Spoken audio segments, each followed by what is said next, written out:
Hello and welcome to All Important Words, the podcast that helps learners of English master the academic word list. This is Jim. And Bek, and we've got another useful and interesting academic word to share with you today. Jim, tell us what the word is. Our word for today is occur.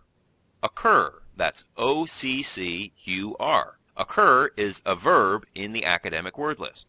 And this is another one of those words that has a slightly different pronunciation in American English and British English. That's right. North Americans put that characteristic sound at the end. We say occur. While the Brits would say occur.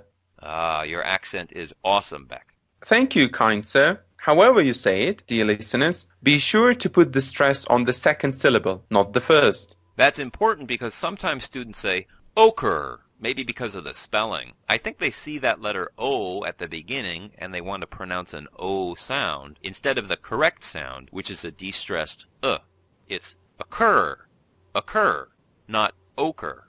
Isn't ochre a color, sort of like yellowish brown? Yeah, it is, but it's spelled differently.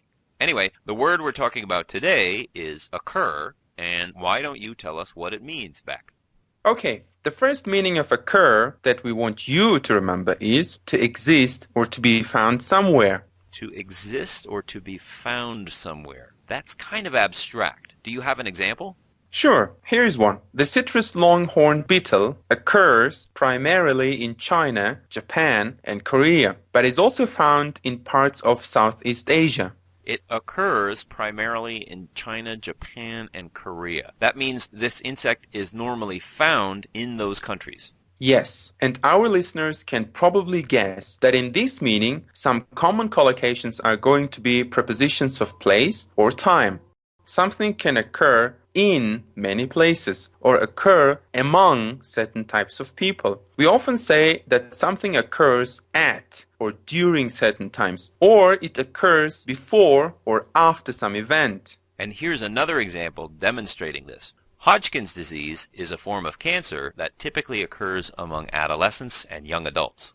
It typically occurs among adolescents? You mean like teenagers? That is terrible. True, but fortunately, Hodgkin's disease can be treated. Okay. Anyway, one more thing to notice is that occur also takes adverb collocations. We often say rarely occur, frequently occur, typically occur, sometimes occur, and predominantly occur. Predominantly. That means like mainly or mostly, right? Isn't that also an academic word list word?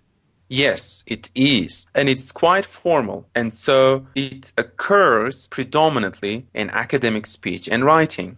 Nice usage. Okay, now how about telling us the other meaning of occur that we want our listeners to know?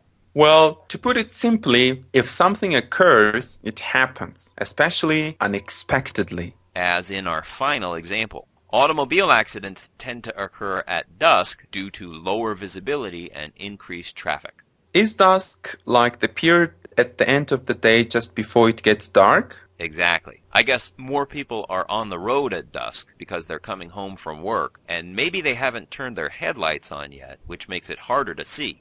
And so car accidents are more likely to occur at that time. I see how that makes sense. And because of the connection to this idea of occurring unexpectedly, some of the collocations here have to do with probability or the chance of something occurring. We say tend to occur, be likely to occur, or be unlikely to occur. Come to think of it, aren't collocations just words that are likely to occur together? As you just said, the phrase be likely to is likely to occur with the word occur.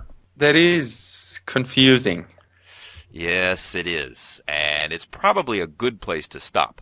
Okay, everybody, that is your academic word list word for the day. Remember, you can find the transcript for this episode and previous episodes at our website, allimportantwords.com. While you are there, check out our link to the Macmillan Dictionary, which is where we got the definitions used in today's show. And if you have any questions, or if you want to suggest an academic word list word for us to cover on an upcoming episode, email us at allimportantwords@gmail.com. We'd love to hear from you. Until next time, bye! Bye!